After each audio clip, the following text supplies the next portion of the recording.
உற்சாகமாய் ஹல்லேலூயா. ஆண்டவரும் இரட்சகருமாகிய இயேசு கிறிஸ்துவின் விலையேற பெற்ற திருநாமத்தினாலே சபையாருக்கு என்னுடைய அன்பின் நல்வாழ்த்துக்களை நான் தெரிவித்துக் கொள்கிறேன். இந்த நாளின் செய்திக்காக நான் ஆண்டுடைய சமூகத்திலே காத்திருந்த போது கர்த்தர் பரலோக ராஜ்யத்தை குறித்த உவமைகள் பலவற்றை வேதத்திலே சொல்லி இருக்கிறதை குறித்து நான் ஆச்சரியப்பட்டு வாசித்தேன். அதிலே ஒரு குறிப்பிட்ட உவமையாக ஆண்டவர் சொன்னது என்ன? ஒரு எஜமான் இருக்கிறார். இந்த எஜமான் புறதேசத்திற்கு ஒரு வேலை நிமித்தமாக புறப்படுகிறார். அப்படி அவர் புறப்படுகிற வேளையிலே தன்னிடத்தில் இருக்கிற ஊழியக்காரர்களை அழைத்து அவர்களுடைய திறமைகளுக்கு தக்கதாக அவர்களிடத்திலே ஒருவனிடத்திலே 5 தாலந்தும் மற்றவரிடத்திலே 2 தாலந்தும் இன்னொருவனிடத்திலே 1 தாலந்துமாக கொடுத்துவிட்டு நான் திரும்பி வருகிற வரைக்கும் நீங்கள் அதை பாதுகாத்து கொள்ளுங்கள் என்று அவர்களுக்கு ஆலோசனை சொல்லிவிட்டு புறப்படுகிறார். இந்த எஜமான் சென்று ஒரு சில ஆண்டுகள் கழித்து மறுபடியும் திரும்ப வருகிறார். வந்து இந்த ஊழியக்காரர்களை அழைத்து நீங்கள் என்ன செய்தீர்கள் என்று கேட்டபோது இந்த 5 தாலந்து வாங்கினவன் சொல்லுகிறான், ஐயா, நான் 5 தாலந்தை கொண்டு இன்னும் 5 தாலந்தை சம்பாதித்திருக்கிறேன் என்று கொண்டு வந்து அதை காண்பிக்கிறான். 2 தாலந்து வாங்கினவரும் அதே போல் சொல்லுகிறான், நான் இன்னும் 2 தாலந்துகளை சம்பாதித்திருக்கிறேன் ஐயா என்று சொல்லுகிறான். உடனே எஜமானுக்கு மிகுந்த மகிழ்ச்சி, மிகுந்த சந்தோஷத்தோடு கூட அவர்கள் 2 பேரையும் வாழ்த்துகிறார்.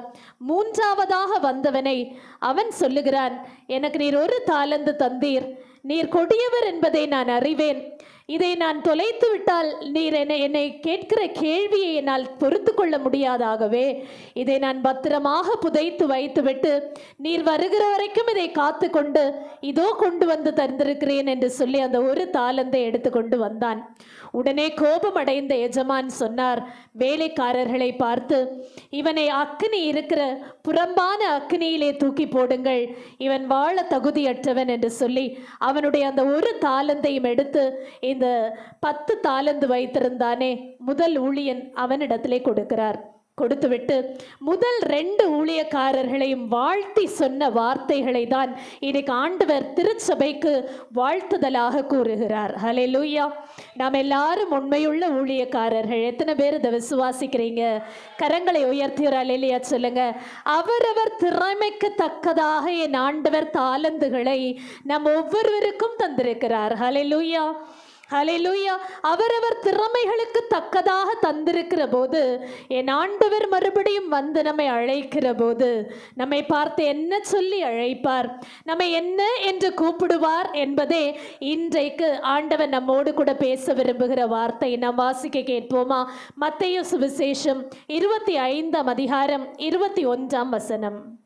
அவனுடைய எஜமான் அவனை நோக்கி, நல்லது உத்தமமும் உண்மையுமுள்ள ஊழியக்காரனே, கொஞ்சத்திலே உண்மையாயிருந்தாய், அநேகத்தின் மேல் உன்னை அதிகாரியாக வைப்பேன், உன் எஜமானுடைய சந்தோஷத்திற்குள் பிரவேசி என்றான். ஹல்லேலூயா. கரங்களை கொஞ்சம் உயர்த்தி ஆண்டவர் மகிமைப்படும்படியாக. ஹல்லேலூயா. உண்மையும் உத்தமம் உள்ள ஊழியக்காரனே. இப்போ எல்லாருமே நம்முடைய இருதயத்தில் கை வைத்து நம்மை நாமே பார்த்து சொல்ல வேண்டியது இது. உண்மையும் உத்தமம் உள்ள ஊழியக்காரனே, நீ கொஞ்சத்தில் உண்மையுள்ளவனாய் இருந்தாய், உன்னை அநேகத்தின் மேல் அதிகாரியாக வைப்பேன், உன்னை அநேகத்தின் மேல் அதிகாரியாக வைப்பேன், நீ என்னுடைய சந்தோஷத்திற்குள் பிரவேசி என்று சொன்னாராம். ஹல்லேலூயா, ஹல்லேலூயா. இந்த உலகத்திலே நம்ம அநாதியாய் வாழுகிற வாழ்க்கையின் அர்த்தம் என்ன? அவருடைய அந்த மேலான சந்தோஷத்திற்குள் பிரவேசிக்க வேண்டும் என்பதற்காக இன்னைக்கு திருச்சபைக்கு கொடுக்கப்பட்டிருக்கிற நியமம் என்ன? உண்மையும் உத்தமமான ஊழியக்காரர்களாய் உங்களுடைய ஆத்துமாக்களை காத்துக்கொள்ளுங்கள் என்பதே ஆண்டவர் நம்மேலே வைத்திருக்கிற தீர்மானம். இதை ஒத்துக்கொள்ளுகிறவர்கள் எல்லாரும் கொஞ்சம் கரங்களை உயர்த்தி காண்பித்து ஆண்டவரை மகிமைப்படுத்தலாமா? ஹல்லேலூயா. உண்மையும் உத்தமமுள்ள ஊழியக்காரனே, நீ கொஞ்சத்தில் உண்மையுள்ளவனாயிருந்தாய், உன்னை அநேகத்தின் மேல் அதிகாரியாக உனக்கென்று நான் ஏற்படுத்தி வைத்திருக்கிற இந்த பரலோக ராஜ்யத்திலே அதை அதிகாரம் செய்யும்படியாக நான் வைப்பேன் என்று சொல்லி அவருடைய சந்தோஷத்திற்குள் பிரவேசிக்கிறதற்கான பாக்கியத்தை திருச்சபையிலே இருக்கிற நம் ஒவ்வொருவருக்கும் ஆண்டவர் அருள் செய்வாராக. ஹல்லேலூயா, ஹல்லேலூயா. அவனவனுடைய திறமைக்கு தக்கதாக கொடுத்தார் என்று மத்தேயு 25:15 சொல்லுகிறது. வாசிப்போம். அவனவனுடைய திறமைக்கு தக்கதாக ஒருவனிடத்தில் 5 தாலந்தும் ஒருவனிடத்தில் 2 தாலந்தும் ஒருவனிடத்தில் 1 தாலந்துமாக கொடுத்து உடனே பிரயாணப்பட்டு போனான். ஹல்லேலூயா. ஆண்டவராகிய கர்த்தரும் நம்முடைய திறமைக்கு தக்கதாக நமக்கு தாலந்துகளை கொடுத்து அவர் மேலே பரத்திற்கு எடுத்துக்கொள்ளப்பட்டிருக்கிறார். எதற்காக? அதை கொண்டு நாம் ஆண்டவரை இன்னும் அதிகமாய் மகிமைப்படுத்த வேண்டும் என்பதற்காக. அவர் மறுபடியும் வந்து நம்மை நற்பெயர் சொல்லி அழைக்க வேண்டும் என்ற நம்பிக்கையும் உறுதியும் நமக்கு வேண்டுமானால் நாம் எப்படிப்பட்டவர்களாக மாற வேண்டும்? திறமையுடையவர்களாக மாற வேண்டும் என்று ஆண்டவர் எதிர்பார்க்கவில்லை. ஆண்டவர் முடிவு எதை வைத்து கொடுக்கிறார்? உண்மையை வைத்து கொடுக்கிறார், உத்தமத்தை வைத்து கொடுக்கிறார். ஹல்லேலூயா. தேர்ந்தெடுக்கும் போதுதான் திறமையை கொண்டு தேர்ந்தெடுத்தார். ஆனால் முடிவு அளிக்கும் போது, நன்மை தரும் போது எதை கொண்டு கொடுக்கிறார்? நம்முடைய உண்மையிலே நாம் நின்றோமா? நம்முடைய உத்தமத்தை நாம் காத்து கொண்டோமா? இன்றைக்கு என் அன்பு தேவனுடைய பிள்ளைகளே, நாம் உண்மை உள்ளவர்கள் தானா? கர்த்தருக்குள் நம்முடைய உத்தமத்தை நாம் காத்து கொள்ளுகிறவர்கள் தானா? சந்தர்ப்பங்கள் நமக்கு எதிராக வரும்போது, பாவ செயல்கள் நம்மை ஆளுகை செய்ய வரும்போது நாம் அவைகளுக்கு இடம் கொடாதபடி கர்த்தருடைய பரத்துக்கான காரியங்களிலே நாம் நம்மை சீர்படுத்துகிறவர்கள் தானா? இன்றைக்கு கொஞ்சம் நம்ம யோசித்து தான் பார்க்க வேண்டும். ஹல்லேலூயா. ஹல்லேலூயா. சங்கீதம் 15 முதல் 2 வசனங்களை வாசிப்போம். கர்த்தாவே, யார் உம்முடைய கூடாரத்தில் தங்குவான்? யார் உம்முடைய பரிசுத்த பர்வதத்தில் வாசம் பண்ணுவான்? உத்தமனாய் நடந்து. போதும். முதல்ல இருக்கிற குவாலிட்டி என்ன? ஆண்டுடைய பரலோக ராஜ்யத்திலே தங்க வேண்டும், கர்த்தருடைய பரத்திற்குள்ளே பிரவேசிக்க வேண்டும், ஆண்டவர் நமக்கு வைத்திருக்கிற சந்தோஷத்திற்குள்ளே பிரவேசிக்க வேண்டும் என்றால் என் ஆண்டவர் வைத்திருக்கிற முதல் கட்டளை உத்தமமாய் நடப்பது. ஹல்லேலூயா. உத்தமமாய் நடந்து நீதியை நடப்பித்து மனதார சத்தியத்தை உண்மையை பேசுகிறவன் தானே என்று சொல்லப்பட்டிருக்கிறது. லூக்கா 1:17 ஆண்டவர் இந்த தீர்மானத்தின் நிமித்தமாக தான் தன்னை தானே இந்த உலகத்திற்கு மனுஷகுமாரனாக ஒப்பு கொடுத்தார். உண்மையும் உத்தமமான ஒரு சிலரை ஆயத்தப்படுத்த வேண்டும் என்பதற்காக தன்னுடைய சீஷனாக ஒருவரை முதலாவதாக உலகத்திற்கு அனுப்பினார். அதுதான் யோவான் ஸ்நானன். இந்த யோவான் ஸ்நானனை குறித்து தீர்க்க தரிசனம் சொல்லப்பட்ட போது என்ன சொல்லப்பட்டது? வாசிப்போம். லூக்கா 1:17. பிதாக்களுடைய இருதயங்களை பிள்ளைகளிடத்திற்கும் கீழ்ப்படியாதவர்களை நீதிமான்களுடைய ஞானத்திற்கும் திருப்பி உத்தமமான ஜனத்தை கர்த்தருக்கு ஆயத்தப்படுத்தும்படியாக அவன் எலியாவின் ஆவியும் பலமும் உடையவனாய் அவருக்கு முன்னே நடப்பான் என்றான். ஹல்லேலூயா. யோவான் ஸ்நானனை குறித்து சொல்லப்பட்ட தீர்மானம் இதுதான். அவரை குறித்து சொல்லப்பட்ட ப்ராஃபஸி இதுதான். என்ன? ஒரு உத்தமமான ஜனத்தை ஆயத்தப்படுத்தும்படியாக, வழியை ஆயத்தப்படுத்தும்படியாக இந்த மனுஷனை ஆண்டவர் அபிஷேகித்து அனுப்பினார். இன்றைக்கு திருச்சபையிலே இருக்கிற நாம எல்லாரும் உத்தமமான ஜனத்தை ஆயத்தப்படுத்துகிறவர்கள் தானா? எலியாவின் ஆவியுடையவர்களாய் இருக்க வேண்டும் என்று விரும்புகிறோம். அந்த பலம் நமக்கு வேண்டும் என்று நாம் விரும்புகிறோம். ஆனால் நம்மை சார்ந்து வாழுகிற ஒரு கூட்டத்தாரை உத்தமமான பாதையிலே நடத்துகிறவர்கள் தானா? யோசித்து பார்ப்போம். ஒருவேளை அதிலே நாம் தவறுவோம், ஆனால் ஆண்டவர் நம்மை குறித்து வைத்திருக்கிற தீர்மானம் ஒன்றுமில்லாமல் போய்விடுமே. ஹல்லேலூயா. ஹல்லேலூயா. உத்தமமான ஒரு கூட்டத்தை என் ஆண்டவருக்கென்று நான் ஆயத்தப்படுத்த இதோ ஆயத்தமாகிறேன். அப்போஸ்தலனாகிய பவுல் ஆயத்தப்பட்டார், பின்பு ஆயத்தப்படுத்தினார். எப்படி? தீமோத்தேயு என்று சொல்லுகிற உண்மையான ஒரு ஊழியக்காரனை தெரிந்து கொண்டார். இந்த ஊழியக்காரனிடத்திலே கடைசியாக நகல் எழுதுகிறார், ஒரு கடிதம் எழுதுகிறார். என்ன எழுதி சொல்லுகிறார்? 2 தீமோத்தேயு 2:15 என் மகனே, நீ உன்னுடைய உத்தமத்தை காத்துக்கொள். வாசிப்போம். நீ வெட்கப்படாத ஊழியக்காரனாயும் சத்திய வசனத்தை நிதானமாய் பகிர்ந்து போதிக்கிறவனாயும் உன்னை தேவனுக்கு முன்பாக உத்தமனாக நிறுத்தும்படி ஜாக்கிரதையாயிரு. எதற்கு ஜாக்கிரதையாயிரு? ஆண்டவருக்கு முன்பாக நீ உத்தமனாய் இருக்கும்படி ஜாக்கிரதையாயிரு. இன்றைக்கு கர்த்தருடைய நாமத்தினாலே சபையாரை பார்த்து நான் கேட்க விரும்புகிறது, ஆண்டவருக்கு முன்பாக நிற்கிறதற்கு நாம் உத்தமர்கள் தானா? நம்முடைய பாவச் செயல்கள் நம்மை கூழ் சொல்லுமா? நம்மை பார்த்து பரியாசம் பண்ணுமா? கொஞ்சம் யோசித்து பார்ப்போம். இல்லை ஆண்டவரே, எனக்கு இந்த அக்கிரம சிந்தை வேண்டாம், எனக்கு இந்த பாவச் செயல் வேண்டாம். நான் ஜாக்கிரதை உள்ளவளாக என் எஜமானுடைய சந்தோஷத்திற்குள் பிரவேசிக்க காத்திருக்கிறேன் என்று சொல்லுங்க. ஹல்லேலூயா, ஹல்லேலூயா. அதுவே என்னுடைய ஆசை என்று சொல்லுங்க. சாலமோன் ஞானி சொல்லுகிறார், உன்னத பாட்டு 6ஆம் அதிகாரம் 8ஆம் வசனத்திலே, அவருடைய அரண்மனையிலே பலவிதமான ஸ்திரீகள் உண்டு. அதிலே 4 விதமான ஸ்திரீகளை அங்கே சொல்லுகிறதை நாம் வாசிக்கிறோம். ராஜ ஸ்திரீகள், மறுமனையாட்டிகள், கன்னியர்கள், இன்னும் ஒரே ஒரு சகோதரியை சொல்லப்பட்டிருக்கிறது, என் உத்தமி. ஹல்லேலூயா. என்ன சொல்லப்பட்டிருக்கு? என் உத்தமி. மற்ற எல்லாமே ப்ளூரல்ல இருக்கு. ஆனா அந்த ஒரே ஒரு சகோதரி மாத்திரம் என் உத்தமி என்று சொல்லப்பட்டிருக்கிறது. இன்றைக்கு ஒருவேளை நம்முடைய சபையிலே நாம் அநேக ராஜஸ்திரீகளாக இருக்கலாம், கன்னியர்களாக இருக்கலாம், மறுமனையாட்டிகளாக இருக்கலாம். ஆனால் என் உத்தமியே, என் புறாவே, என் கண்மணியே என்று அழைக்கிற என் நேச குரலை கேட்கிறதற்கு நாம் தகுதியுடையவர்கள் தானா என்பதே இன்றைக்கு நம்முடைய கேள்வியாக மாற வேண்டும். ஹல்லேலூயா. என் அருமையான உத்தமி, எனக்கு பிரியமானவள் என்று என் ஆண்டவர் என்னை அழைப்பாரா என்கிறதே நம்முடைய ஆசையாகவும் விருப்பமாகவும் மாறட்டும். ஹல்லேலூயா. என் பிரியமே நிருபவதி, எழுந்து வா உன் நேசரை சந்திக்கவே. என் பிரியமே நிருபவதி, எழுந்து வா உன் நேசரை சந்திக்கவே. மணவாளன் கர்த்தர் இயேசு வருகின்றாரே, மணவாட்டி சந்திக்க ஆயத்தம் தானா?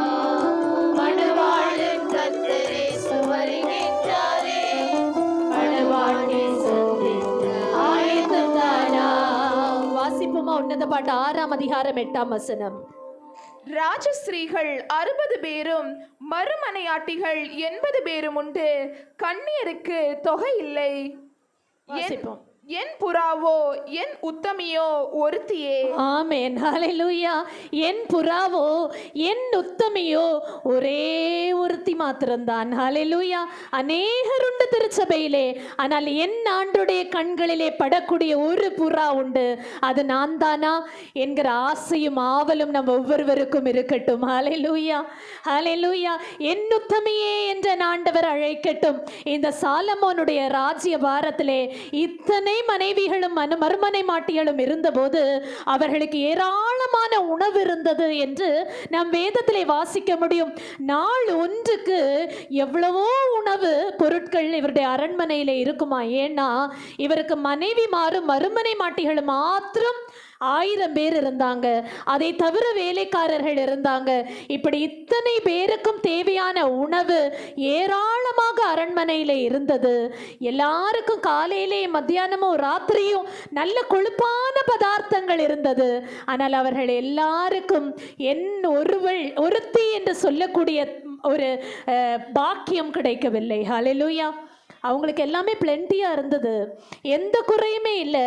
நாம் சில நேரங்களில் இந்த உலகத்து ஆசீர்வாதங்களை பார்த்து நம்மை நாமே நிதானித்து கொள்ளுகிறோம். எனக்கு எல்லாமே இருக்குது, எனக்கு எல்லா சந்தோஷத்தையும் ஆண்டவர் தந்திருக்கிறார். அப்படியானால் நான் குறைவற்றவன், நான் குறைவற்றவள் என்று சொல்லி சான்று நாமே சொல்லிக் கொள்ளுகிறோம்.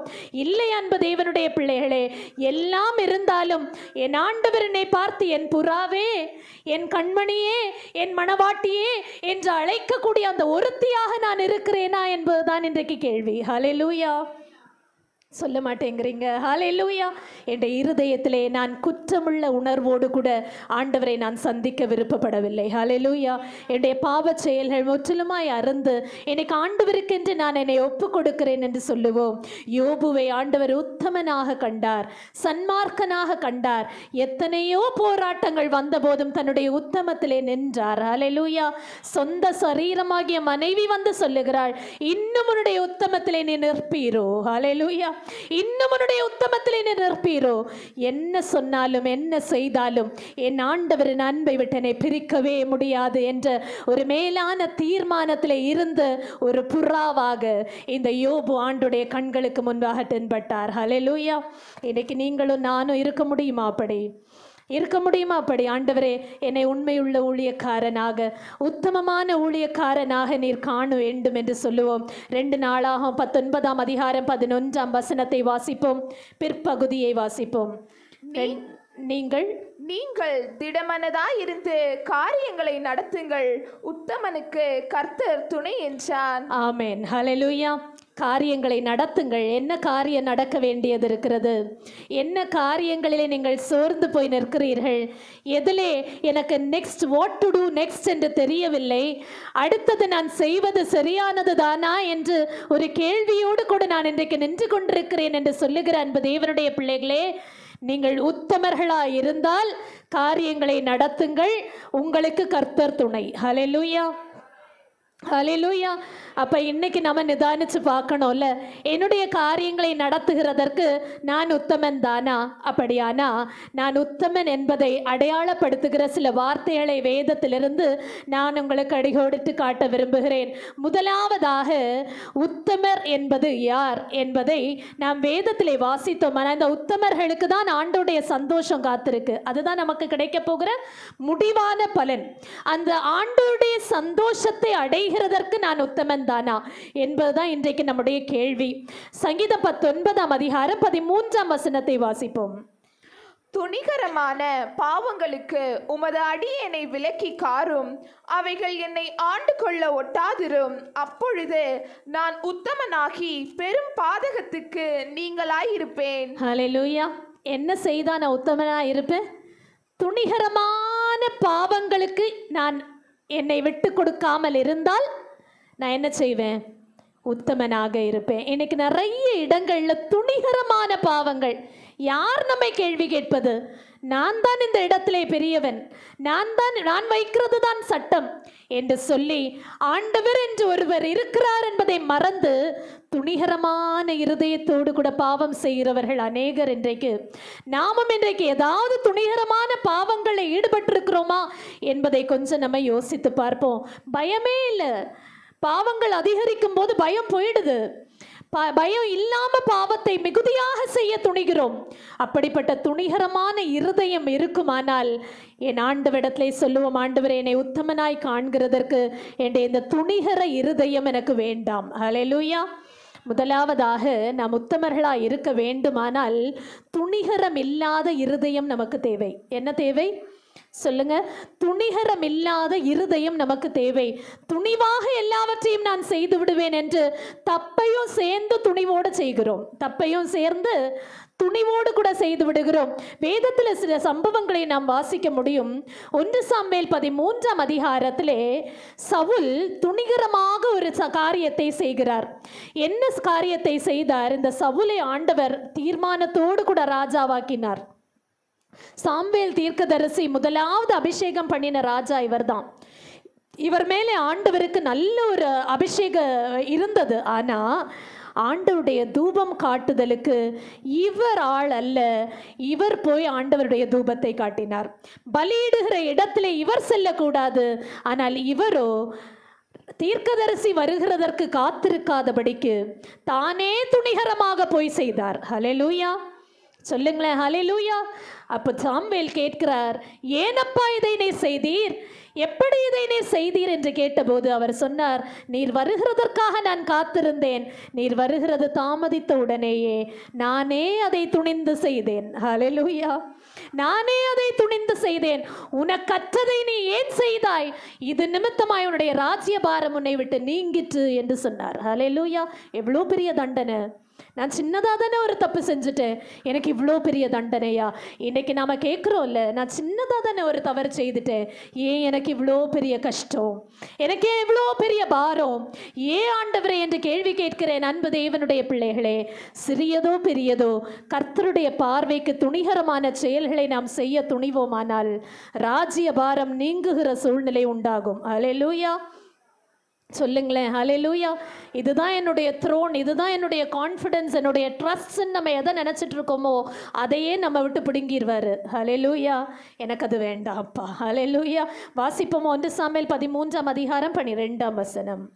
கில்காலில் பெலிஸ்தர் எனக்கு விரோதமாய் வந்து விடுவார்கள் என்றும் நான் இன்னும் கர்த்தருடைய சமூகத்தை நோக்கி விண்ணப்பம் பண்ணவில்லை என்றும் எண்ணி துணிந்து சர்வாங்க தகன பலியை செலுத்தினேன் என்றான். அல்லேலூயா. என்று எண்ணி துணிந்து செலுத்தினேன். என்ன செஞ்சேன்? துணிந்து செலுத்தினேன். ஆகவே தீர்க்கதரிசி தொடர்ந்துள்ள வசனங்கள்ல நீங்க வாசித்தீங்கன்னா, இது நிமித்தம் உன்னுடைய ராஜ்ய பாரம் உன்னை விட்டு நீங்கிட்டு என் இருதயத்திற்கு ஏற்ற ஒரு தாசனை நான் ஏற்கனவே ஆயத்தப்படுத்தினேன் என்று சொன்னார். ஹல்லேலூயா, ஹல்லேலூயா. நாம ரொம்ப ஜாக்கிரதையா இருக்கணும். துணிந்து சில காரியங்களை செய்ய நாம் முற்படக்கூடாது. அடுத்ததாக 2 ராஜாக்கள் 5ஆம் அதிகாரம் 20ஆம் வசனத்துல தீர்க்கதரிசியுடைய வேலைக்காரனாகிய கேயாசி துணிந்து ஒரு காரியத்தை செய்கிறான். நேரா கண்கூடா பார்த்துட்டு இருக்கான். தீர்க்கதரிசி கொடுக்கிற பரிசுகளை வாங்கி கொள்ளவில்லை. அப்ப எவ்வளோ தைரியம் இருக்கும் இவனுக்கு. இவன் போய் மறைவாய் தீர்க்கதரிசிக்கு தெரியாம போய் கொஞ்சம் சால்வையையும் கொஞ்சம் வெள்ளியையும் வாங்கிட்டு வரான் நாகமாண்டத்திலிருந்து. அவன் பிரவேசித்த உடனேயே அவன் மேலிருந்த துணிகர பாவத்து நிமித்தமாக குஷ்டரோகியாக மாறினான். ஹல்லேலூயா. சில நேரங்களில் நம்முடைய அதிகாரம் பிடுங்கப்படுகிறது. துணிகரமான பாவங்கள் நாம் செய்யும்போது சில நேரங்களில் நாம் வியாதியஸ்தர்களாக மாறி போகிறோம். ஏன் இந்த வியாதி வந்தது என்று நமக்கு தெரிகிறதில்லை. அந்த வியாதியின் நிமித்தமாக நம்மளால ஒழுங்காக ஃபங்க்ஷன் பண்ண முடிகிறதில்லை, செய்ய முடிகிறதில்லை எதையுமே. ஏன் ஆண்டவரே என்று நம்ம கேள்வி கேட்கிறோம். நம்முடைய துணிகரமான செயல் ஏதாவது உண்டா என்பதை கொஞ்சம் நம்ம யோசித்து பார்க்கணும். 2 நாளாக 26ஆம் அதிகாரத்தில் ஒரு சம்பவத்தை நாம் வாசிக்கிறோம். 18-19 ஆகிய வசனங்களிலே உசியா என்று சொல்லுகிற ராஜா அங்கேயும் ஒரு தவறு செய்தார். என்ன தவறு செய்தார்னா, இதே போலதான் தூபம் காட்ட வேண்டியவர்கள் யார் என்றால் ஆசாரியர்கள் மாத்திரம்தான். அந்த நாட்கள் ஆண்டவர் அந்த ரெஸ்ட்ரிக்ஷனை வச்சிருந்தார். எல்லாரும் போய் தூபம் காட்டிட முடியாது, எல்லாரும் ஆண்டோடைய பரிசுத்த ஸ்தலத்துக்குள்ள போய்விட முடியாது. இந்த தூபம் காட்ட வேண்டிய கர்த்தருடைய பிள்ளைகளை மீறி துணிந்து இந்த உசியா போய் தூபம் காட்ட சென்றான். ஹல்லேலூயா. வாசிப்போம். 2 நாளாக 26ஆம் அதிகாரம் 18ஆம் வசனம். ராஜாவாகிய உசியாவோடு எதிர்த்து நின்று, உசியாவே, கர்த்தருக்கு தூபம் காட்டுகிறது உமக்கு அடுத்ததல்ல, தூபம் காட்டுகிறது பரிசுத்தமாக்கப்பட்ட ஆரோரின் குமாரனாகிய ஆசாரியருக்கே அடுக்கும். பரிசுத்த ஸ்தலத்தை விட்டு வெளியே போம், மீறுதல் செய்தீர். இது தேவனாகிய கர்த்தராலே உமக்கு மேன்மையாக லபியாது என்றார்கள். அப்படி சொன்ன உடனேயே அடுத்த வசனம் சொல்லுகிறது, உடனே அவனை குஷ்டம் பிடித்ததாம். ஹல்லேலூயா. என்ன பிடிச்சது? அவனை உடனே குஷ்டம் பிடித்தது. ஆசாரியர்கள் செய்ய வேண்டியது அது, நீ எப்படி அதை செய்தாய் என்று சொல்லி அவனை கடிந்து கொண்ட அந்த நேரத்தில் தானே அவனை குஷ்டரோகம் பிடித்தது. இது எப்படி நடந்தது? இவனுடைய மேட்டிமை நிமித்தமாக நடந்தது என்று முன்வருகிற வசனங்களிலே நாம வாசிக்க முடியும். இவன் என்ன செய்தானா, தன்னுடைய ராஜ்ய பாரத்தை பலப்படுத்த வேண்டும் என்பதற்காக தனக்கு கீழே இருக்கிற எல்லாரையும் ஆயத்தப்படுத்தினான். எல்லாருக்கும் நல்ல ஆயுத பயிற்சியை கொடுத்தான். பலவிதமான ஆயுதங்களை உருவாக்கி கொடுத்து எல்லாரும் பலப்பட்டாங்க. இவனுடைய கீர்த்தி முழுவதுமாக பரம்ப தொடங்கிட்டு, இந்த உசியா ராஜாவா அப்பா என்னமா செய்யறாருன்னு சொல்லி இவருடைய கீர்த்தி எங்கும் பரம்ப தொடங்கிச்சு. உடனே இவன் பலப்பட்ட போது இவன் மேன்மையாக மாறினான். இவனுடைய மேட்டிமையை இவனோட கட்டுப்படுத்த முடியாத போது இவன் பாவத்திற்குட்பட்டான். ஹல்லேலூயா. சொல்லுங்களேன், ஹல்லேலூயா. சில நேரங்களில் நாமும் மேட்டிமை ஆகும்போது பாவத்திற்குட்படுகிறோம். இன்னைக்கு சொல்லுவோம், ஆண்டவரே எனக்கு மேட்டிமையான கண் வேண்டாமப்பா, நான் பொறுமையோடு கூட கர்த்தருக்காக காத்திருக்கேனே, நான் ஒப்பு கொடுக்கிறேன் என்று சொல்லுங்க. 2 சாமுவேல் 6:6-7 ஆகிய வசனங்கள்ல ஒரு மனுஷன், ஊசா என்று சொல்லுகிற மனுஷன், அவனுடைய துணிகரத்தினால இவங்களாவது வியாதியஸ்தரா மாறினாங்க. ஆனா இந்த ஊசா செத்தே போயிட்டான். ஹல்லேலூயா. சொல்லுங்களேன், ஹல்லேலூயா. இந்த ஊசா மரணம் அடைஞ்சே போயிட்டான் அவனுடைய துணிகரத்தினால. வாசிப்போம் 2 சாமுவேல் 6:6-7 ஆகிய வசனங்கள். அவர்கள் நாகோனின் களம் இருக்கிற இடத்துக்கு வந்தபோது மாடுகள் மிரண்டு பெட்டியை அசைத்தபடியினால் ஊசா தேவனுடைய பெட்டியினிடமாய் தன் கையை நீட்டி அதை பிடித்தான். அப்பொழுது கர்த்தருக்கு ஊசாவின் மேல் கோபம் உண்டது. அவனுடைய துணிவின் நிமித்தம் தேவன் அங்கே அவனை அடித்தார். அவன் அங்கே தேவனுடைய பெட்டி அண்டையில் செத்தான். ஹல்லேலூயா. ஹalleluya. எவ்வளோ மோசமான ஒரு முடிவை ஆண்டவர் அந்த இடத்துல கொடுத்தார் பாருங்க. நாம் எல்லாரும் கிருபையின் நேரத்தில் இருக்கிறோம் என்பதை நம்ம புரிந்து கொள்ள வேண்டும். ஆண்டவர் இப்படி நம்ம மேலே ஒருவேளை கோபம் கொள்ளுவாரானா, இன்னைக்கெல்லாம் நான் ஆல்டரில் நின்று பேசுறதுக்கே தகுதியற்றவள். ஹalleluya. ஆண்டவர் என்னை கிருபையாய் ஆசீர்வதித்திருக்கிறார், கிருபையாய் என்னையும் இங்கே நிறுத்தி இருக்கிறார் என்றால் கொஞ்சம் கூட துளி அளவு கூட எனக்கு தகுதி இல்லை. ஆனால் என் ஆண்டவர் என்னை கண்டாரே. ஹalleluya. மேட்டிமையான கண்கள், மேட்டிமையான இருதயம் எனக்கு இருக்குமானால், துணிகரமான பாவங்கள் என்னிடத்துல இருக்குமானால் என்னை நீங்க மாற்றி அருளுங்க ஆண்டவரே என்று சொல்லுகிறதற்கு நாம் சங்கீதக்காரனை போல ஆண்டவரை நோக்கி நாம் ஜெபிப்போம். ஆண்டவரே, எனக்கு மேட்டிமையான இந்த துணிகரமான பாவங்கள் வேண்டாம் ஆண்டவரே. பிரசங்கி 8ஆம் அதிகாரம் 10-11 ஆகிய வசனங்கள் சொல்லுகிறது, சிலர் என்ன செய்யறாங்க, பரிசுத்த ஸ்தலத்துக்கு போக்கும் வரத்துமாயிருக்கிறார்கள். பரிசுத்த ஸ்தலம் இது. இந்த பரிசுத்த ஸ்தலத்துக்கு அவங்க தங்களை சுத்திகரிக்காதபடி துன்மார்க்கமாய் நடந்து வராங்க போறாங்க, ஆனா மரணத்தை அனுபவிக்கிறார்கள் என்று சொல்லப்பட்டிருக்கு. வாசிப்போம் பிரசங்கி 8:10-11. பரிசுத்த ஸ்தலத்திற்கு போக்கு வரவு செய்த துன்மார்க்கர் அடக்கம் பண்ணப்பட்டதை கண்டேன். அவர்கள் அப்படி செய்து வந்த பட்டணத்திலேயே மறக்கப்பட்டு போனார்கள். இதுவும் மாயையே. துர்க்கிரியைக்கு தக்க தண்டனை சீக்கிரமாய் நடவாதபடியால் மனுபுத்திரரின் இருதயம் பொல்லாப்பை செய்ய அவர்களுக்குள்ளே துணிகரம் கொண்டிருக்கிறது. ஹல்லேலூயா. பரிசுத்த ஸ்தலத்துக்கு ரொம்ப ஈஸியா வந்துடுறோம். ஆண்டுடைய சபையில வந்து ரொம்ப எளிதாய் ஊழியங்களை செய்துடுறோம். ஆனா ஒரு பாவத்தை செய்த போது அதுக்கான தண்டனை வராத போது துணிகரம் கொள்ளுகிறோம். திரும்ப திரும்ப பாவம், மறுபடியும் பாவம். அது அருவருக்கத்தக்க பாவமாக பெருகி பெருகி ஒரு நேரம் வரும்போது சாவுதான் நேரிடுகிறது. ஹல்லேலூயா. ஆண்டவரே, எனக்கு அந்த கஷ்டம் வேண்டாப்பா, என்னுடைய துணிகரமான பாவங்கள் இருந்து என்னை காத்து கொள்ளுங்க என்று இன்னை நாம் ஒப்பு கொடுப்போமா? ஹல்லேலூயா. உத்தமனா என்னை நீங்க மாற்றுங்கப்பா, உத்தம இருதயமுடையவனாக என்னை நீங்க மாற்றுங்க. கர்த்தருடைய பிள்ளைகளாகிய நாமோ சோதனைகளை சகிக்கிறவர்களாக மாறட்டும். ஹல்லேலூயா. யாக்கோபு 1:12 வாசிப்போம். சோதனையை சகிக்கிற மனுஷன் பாக்கியவான், அவன் உத்தமன் என்று விளங்கின பின்பு கர்த்தர் தம்மிடத்தில் அன்பு கூறுகிறவர்களுக்கு வாக்குத்தத்தம் பண்ணின ஜீவ கிரீடத்தை பெறுவான். ஹல்லேலூயா. முடிவு நமக்கு ஜீவ கிரீடம் வேணும், அவ்வளோதான். அதற்காக ஆசைப்படுகிற சின்ன சின்ன காரியங்கள் எல்லாத்தையும் நம்ம என்னை கொஞ்சம் விட்டுடலாம் இல்லையா? ஹல்லேலூயா. என் ஆண்டவருக்காக, எனக்காக ஆண்டவர் வைத்திருக்கிற அந்த பெரிய சந்தோஷத்திற்கு நேராய் நான் செல்லுகிறதற்கு என்னை நான் உத்தமத்திலே காத்துக்கொள்ள விரும்புகிறேன். எனக்கு சோதனை வருகிறது, மற்றவங்க எல்லாம் துன்மார்க்கமாய் நடக்கிறவங்க எல்லாம் நல்ல சந்தோஷமா இருக்கிறாங்க, சுகபோகமாய் வாழுகிறார்கள். ஆனால் எனக்கோ பிரச்சனைக்கு மேல பிரச்சனை, போராட்டத்திற்கு மேல போராட்டம் என்று நாம் நம்மை நாமே தாழ்த்தி கொள்ளாதபடிக்கு சோதனையை சகித்து உத்தமர்களாய் மாற ஒப்பு கொடுப்போம். ஹல்லேலூயா. என்னுடைய பள்ளிக்கூட படிப்பை நான் படித்து கொண்டிருந்த போது என்னுடைய 10வது வகுப்பில் எனக்கு ஒரு டீச்சர் மேத்தமேட்டிக்ஸ் ஹேண்டில் பண்ணினார். அவருடைய பேர் ரமேஷ். இந்த ரமேஷ் சார் வந்துட்டு ரொம்ப ஸ்ட்ரிக்டாக இருப்பார்.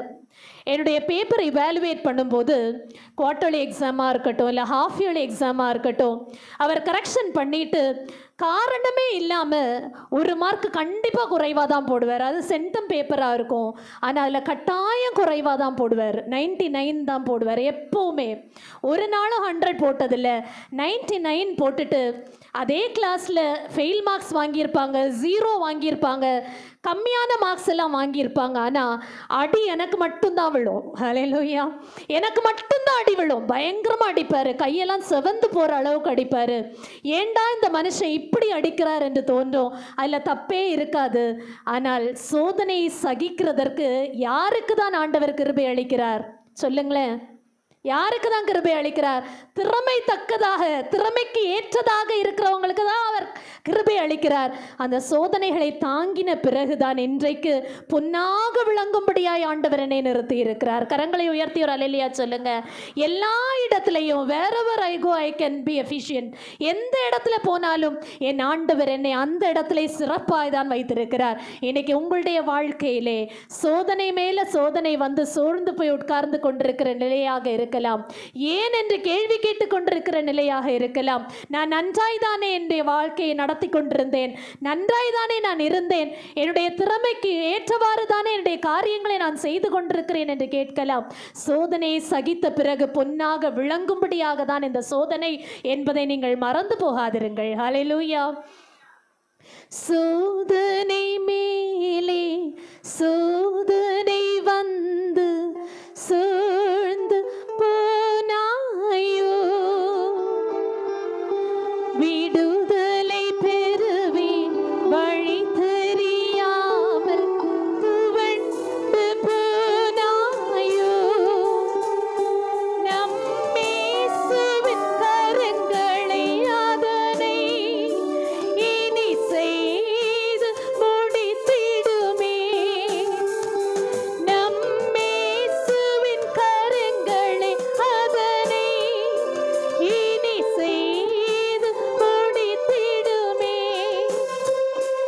இனி செய்து முடித்திடுமே. எல்லாரும் சேர்ந்து oh my Lord praise the Lord. எல்லாரும் சேர்ந்து oh my Lord praise the Lord. Oh my Lord praise the Lord. Oh my Lord praise the Lord. மனமே நீ வருத்தம் கொள்ளாதே, வீணாக நீ கலக்கம் கொள்ளாதே, மனமே நீ வருத்தம் கொள்ளாதே, வீணாக நீ கலக்கம் கொள்ளாதே, நம் இயேசுவின் அன்பு உண்டு, அது உனக்கு என்றும் உண்டு, நம் இயேசுவின் அன்பு உண்டு, அது உனக்கு என்றும் உண்டு, மனமே நீ வருத்தம் கொள்ளாதே, வீணாக நீ கலக்கம் கொள்ளாதே. சில நேரங்களில் கணவரிடத்திலிருந்து அன்பு கிடைக்காத போது, மனைவியிடத்திலிருந்து அன்பு கிடைக்காத போது நாம் கேட்கிற கேள்வியெல்லாம் ஆண்டவரை பார்த்து, ஆண்டவரே ஏன் அப்பா எனக்கு? ஹல்லேலூயா. இதுதான் பதில். ஹல்லேலூயா. என் இயேசுவின் அன்பு எனக்கு கிடைக்க வேண்டும் என்பதற்காகவே அது நமக்கு நேரிட்டிருக்கிறது. கரங்களை உயர்த்தி ஒரு அல்லேலூயா சொல்லுங்க. ஆண்டவருடைய பார்வையிலே நான் புறாவாக காணப்படுகிறபடியினாலே, ஆண்டவரனை உத்தமையாக கண்டிருக்கிறபடியினாலே இவ்வுலக போராட்டங்களை நான் எளிதாக சந்தித்து ஜெயமெடுப்பேன் என்று சொல்லுங்க. ஹல்லேலூயா. சோதனைகளை சகித்த பிறகு நான் பொன்னாக விளங்குவேன். என் ஆண்டவர் என்னை புறாவே என்று அழைத்திருக்கிறார், என் ஆண்டவர் என்னை உத்தமி என்று கண்டிருக்கிறார். ஹல்லேலூயா. முதலாவதாக நமக்கு தேவையான இருதயம் துணிகரம் இல்லாத இருதயம். அடுத்ததாக நீதிமொழிகள் 16:32 கடைசி பகுதி. பட்டணத்தை பிடிக்கிறவனை பார்க்கலும் தன் மனதை அடக்குகிறவன் உத்தமன். என்னுடைய மனதை அடக்குகிறவன் உத்தமன், இருதயத்தை அடக்குகிறவன் உத்தமன். ஹல்லேலூயா. அடுத்ததாக யார் உத்தமர்கள்? தங்களுடைய இருதயத்தை அடக்க தெரிந்தவர்கள் உத்தமர்கள். தங்களுடைய இருதயத்தை அடக்க தெரிந்தவர்கள். அடக்கமுள்ள இருதயம். அடுத்தது என்னது? அடக்கமுள்ள இருதயம். யோபு 31:7 வாசிப்போம்.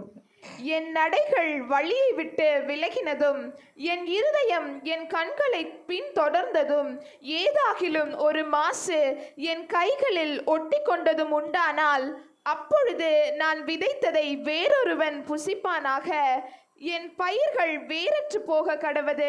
ஹல்லேலூயா.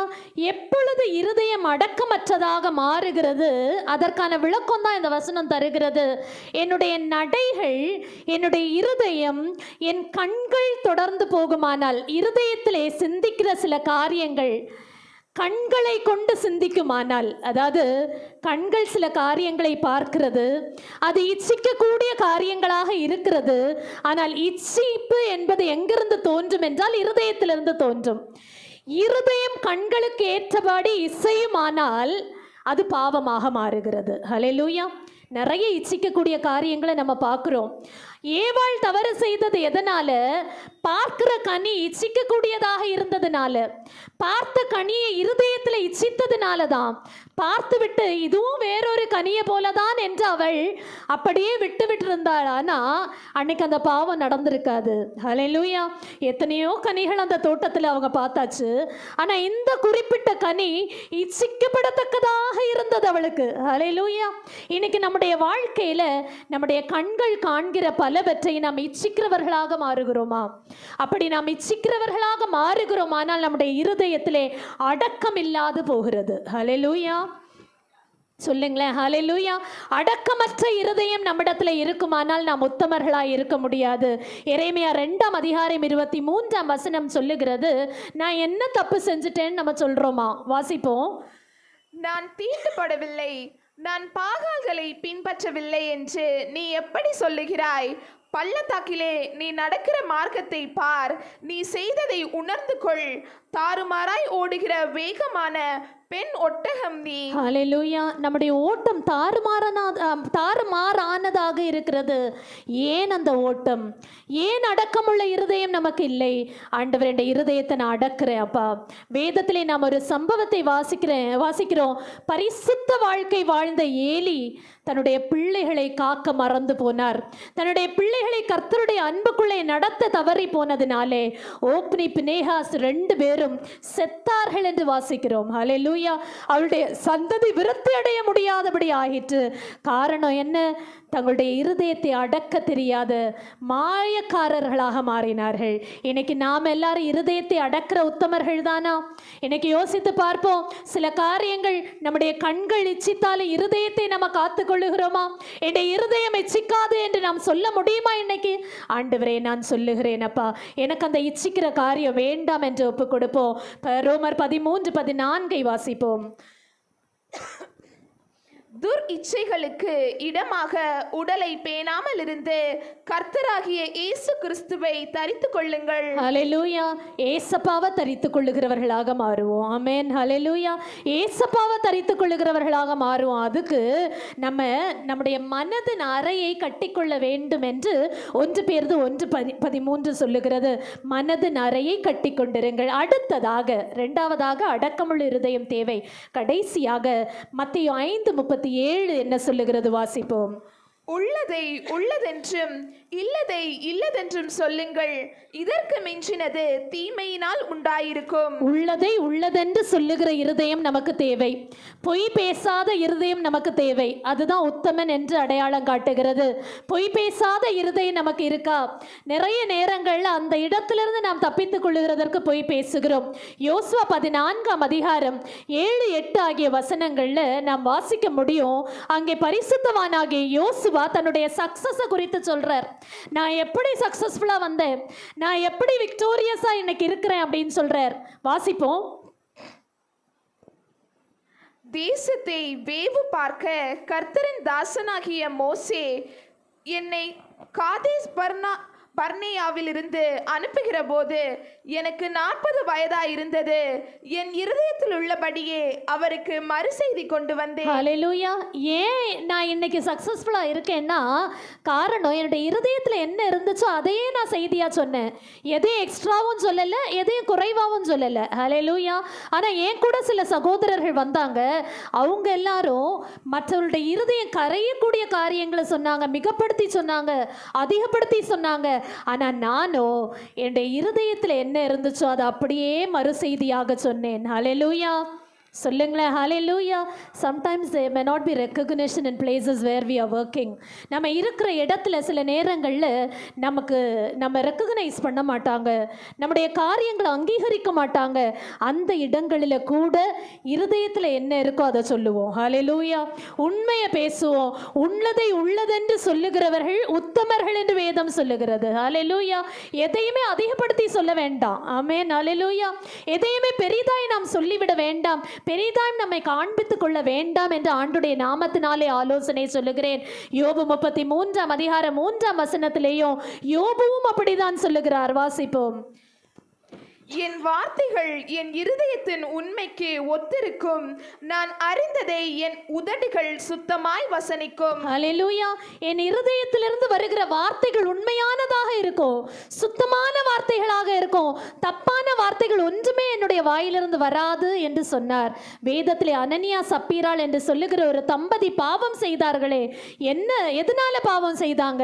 பொய் பேசினதுனால பாவம் செய்தாங்க. கர்த்தருடைய பிள்ளைக்கு நேராக நின்று பொய் சொன்னார்கள். நீங்கள் இப்பொழுது பொய் பேசினபடியால் இங்கேயே நீங்கள் மரித்து போவீர்கள் என்று தேவதாசன் சொன்னபோது அதே இடத்திலே 2 பேரும் சுருண்டு விழுந்து செத்தார்கள். என் அன்பு தேவனுடைய பிள்ளைகளே, உள்ளதை உள்ளதென்று சொல்லுவோம். ஹல்லேலூயா. சொல்லலாமா? உண்மையுள்ள இருதயத்தை ஆண்டவர் இன்றைக்கு நம்மிடத்தில் எதிர்பார்க்கிறார். கொஞ்சத்தில் உண்மை உள்ளவனை அநேகத்தின் மேல் அதிகாரியாக வைப்பேன். இன்னைக்கு நீங்க கொஞ்சம் வேலை செய்கிறவங்களா இருப்பீங்க, சின்ன வேலை செய்கிறவங்களா இருப்பீங்க.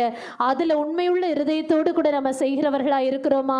ஒருவேளை உண்மை இல்லாதவர்களாய் நாம் செய்கிறோம். ஆனால் இன்றைக்கு நமக்கு வேதம் சொல்லி தந்திருக்கிறது. ஹல்லேலூயா.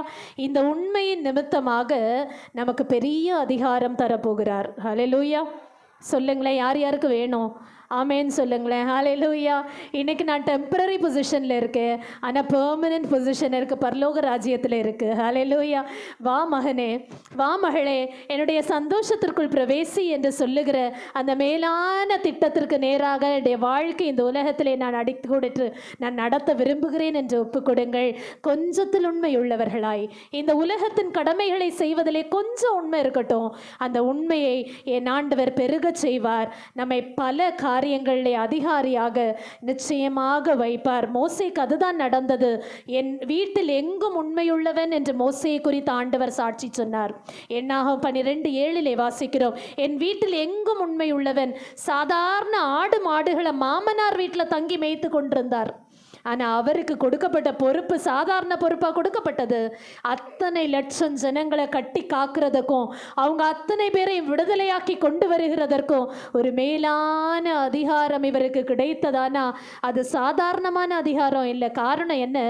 ஆண்டவர் இவரை குறித்து சொன்னார், என் வீட்டில் எங்கும் உண்மையுள்ளவன். ஹல்லேலூயா. சொல்லுங்களேன், ஹல்லேலூயா.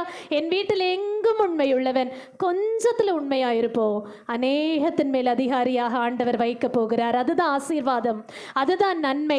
இன்னைக்கு ஆண்டவர் உத்தம இருதயம் உடைய ஒரு திருச்சபையை தேடுகிறார். நான் அந்த உத்தமி, நான் அந்த புறா என்று சொல்லுகிறதற்கு நம்மள எத்தனை பேர் தகுதி என்பதை யோசித்து அப்படியே கண்களை மூடுவோமா? ஆண்டவர் இன்றைக்கு நம்மோடு கூட பேசி இருக்கிறார். கொஞ்சத்தில் உண்மையுள்ளவனை அநேகத்தின் மேல் அதிகாரியாக வைப்பேன்.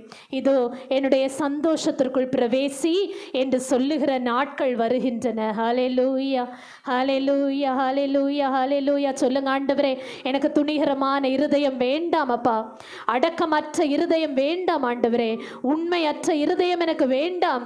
என்னை நீங்க புதுசா சிருஷ்டிங்கப்பா. ஹல்லேலூயா, ஹல்லேலூயா. உண்மையாய் வாழ வழி தெரியாதையா, உத்தமமாய் வாழ வழி செய்யுமே. நீ சென்ற பாதை என் பாதையாக மாற்றுமே இந்நேரத்தில். உண்மையாய் வாழ வழி தெரியாதையா, உத்தமமாய் வாழ வழி செய்யுமே. நீ சென்ற பாதை என் பாதையாக மாற்றுமே இந்நேரத்தில். வழி தீர்ப்பார், பதில் கூறுவார், என் வாழ்க்கை என்றும் மலருமே.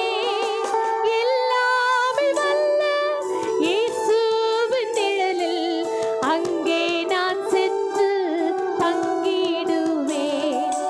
எல்லாமே வல்ல இயேசுவின் நிழலில் அங்கே நான் சென்று தங்கிடுவேன். உண்மையாய் வாழ வழி தெரியாதையா, உத்தமமாய் வாழ வழி செய்யுமே. நீ சென்ற பாதை என் பாதையாக மாற்றுமே இந்நேரத்தில். ஆமாண்டவரே, நீ சென்ற பாதை என் பாதையாக மாற்றும்.